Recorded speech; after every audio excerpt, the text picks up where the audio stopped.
We are now live. All right, everybody.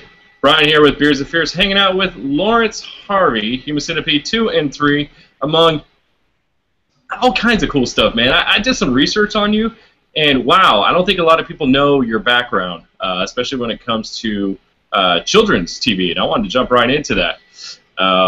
So what is your background that people don't know? Because I think you kind of got sucked into this whole entire Human Centipede thing and kind of that's who you are, but there's a lot more to you. Why don't you give people a little bit of background about your acting abilities?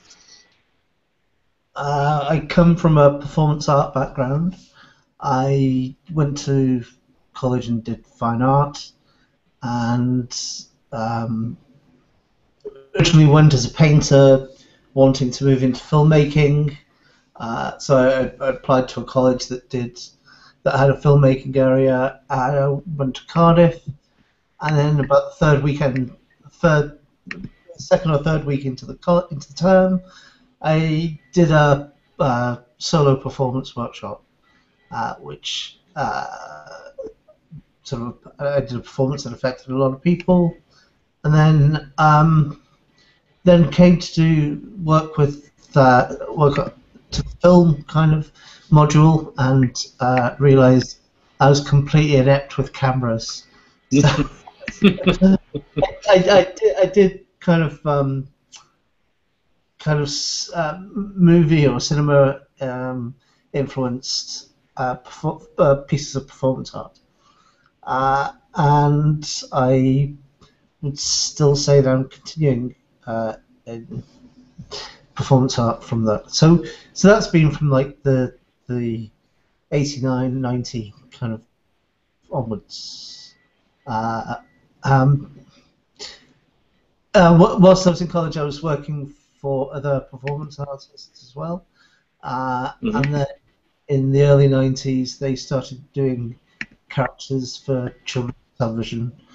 And then from that, I started getting little bits of work in children's television on Saturday morning TV shows, which I don't know what it's like in America, but over here, traditionally you have like a 2.5 hour show. I guess something like Pee-wee's Playhouse or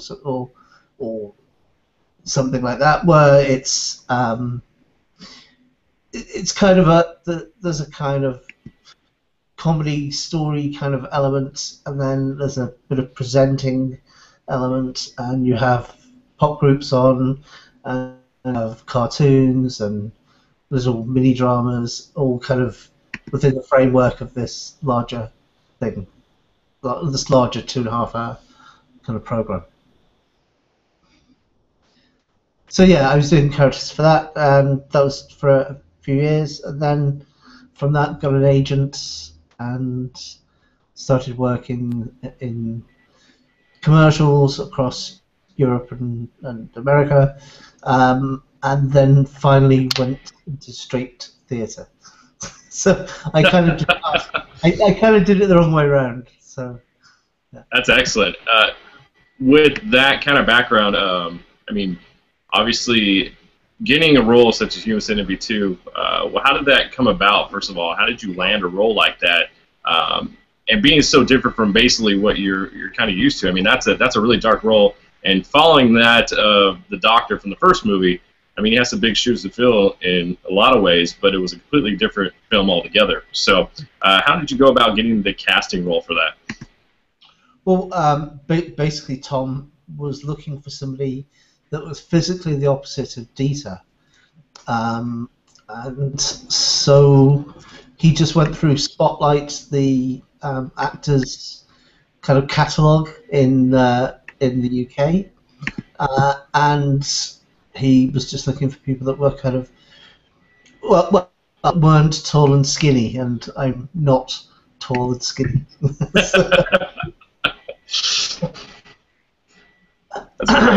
And attacking that role, being such a huge, and this is actually a fan question, how did you, if you can rate it, you know, playing basically a mute character through this, I mean, how difficult was that on a scale of 1 to 10, and what did you have to do to prepare yourself for that role?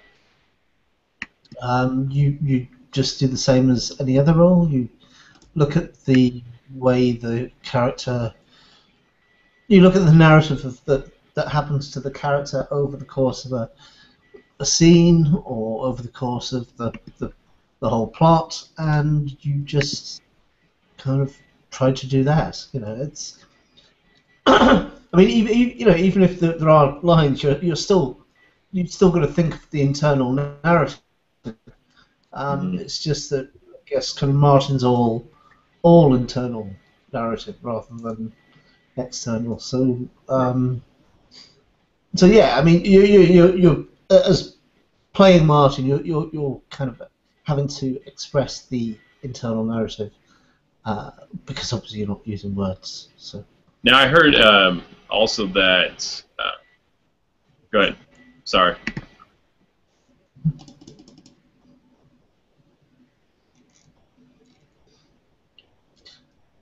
Still there, buddy? Yeah, I just said I heard that. Sorry, and then it just went blank.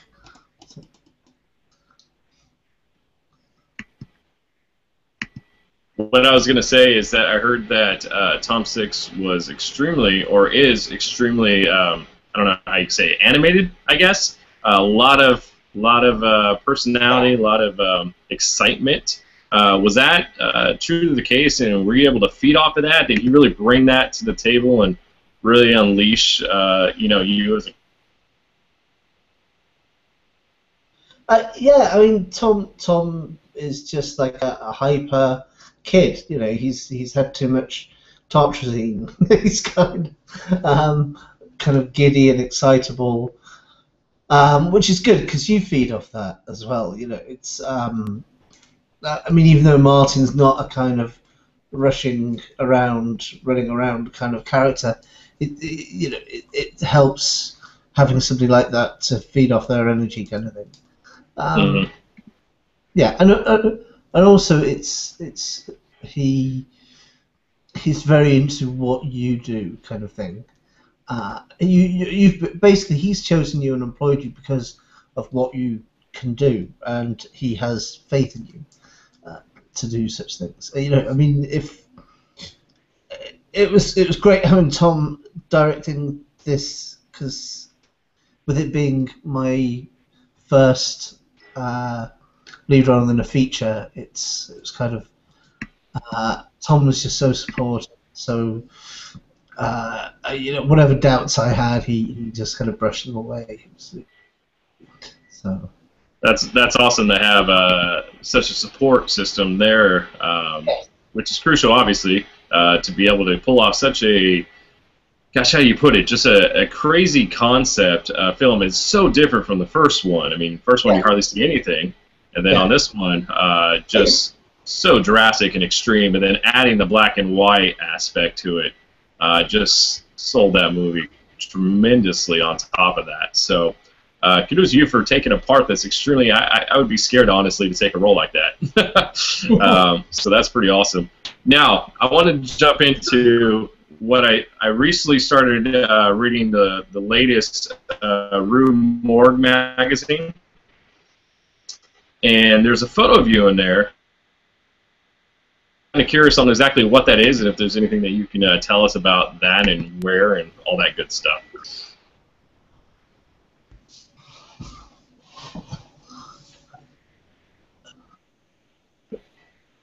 I want to jump in and all that good stuff. I'd never heard anything else. So.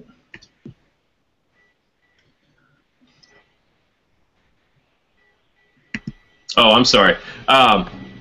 I was saying I was reading the Rue Morgue magazine, and there is a photo of you dressed. Yeah. Yeah, can you hear me now? Yes, yeah. Okay.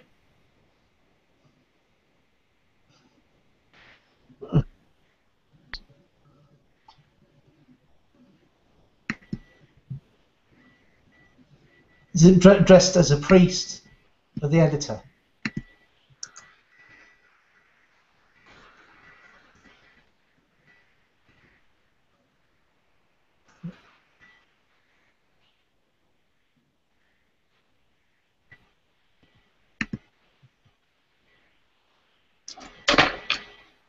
All right, Lawrence, can you hear me okay now? Yes, I can hear you okay. Yeah. Okay, good. Sorry, we were having some difficulties on this side. I apologize for that.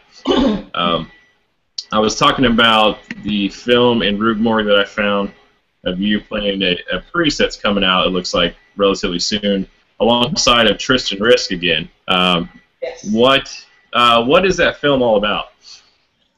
It's called The Editor. It's Astron 6's take on the Giallo film, but obviously it's Very cool.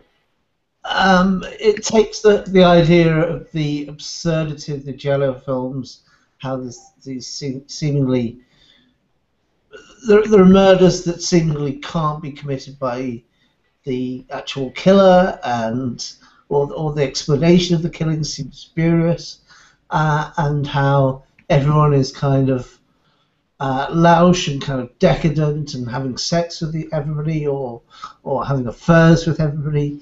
So I mean, Astron 6 kind of has kind of taken that idea and kind of ran with it and created this kind of murder mystery of yes, of an editor who has edited his fingers off, and also the fact that yeah, I mean, there's this kind of magic, like with Barbarian sound studios and the novel Flicker. There is this kind of notion of there being some kind of magical element to film, or to the bits in between film, or the making of, or the making of film is somehow magical itself. So that kind of comes into it as well. So yeah, it's I think it's a heady mix. So. But it's very much comedy as well. Very cool. How was it working with Tristan again? I know you guys did Call Girl. Well, we've done 3 things together so far, and Call Girl's the only one in which we actually get to work together. The other, I mean, she's not in. Oh, really? We're not in the same scenes as the editor, and the other thing that we've done, we were kind of hundreds of miles apart, so it's Call Girl's the only time we've actually been in the same room and working together.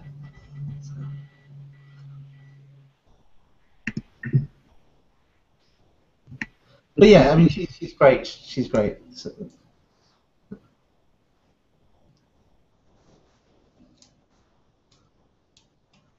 she's a lovely lady, and a wonderful penthouse star.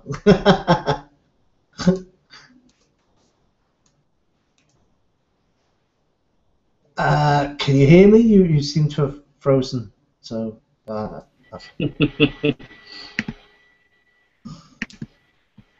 Okay, you're back. Okay.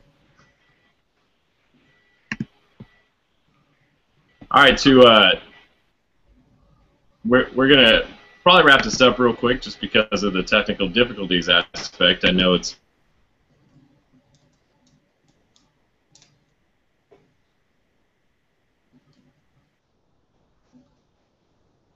Okay, you've frozen again. I'm not sure what's happening.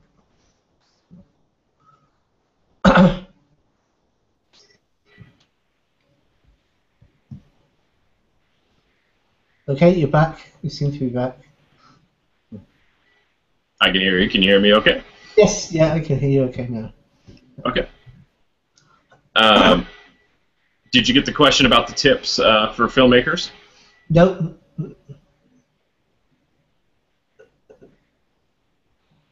You want me to give tips to filmmakers?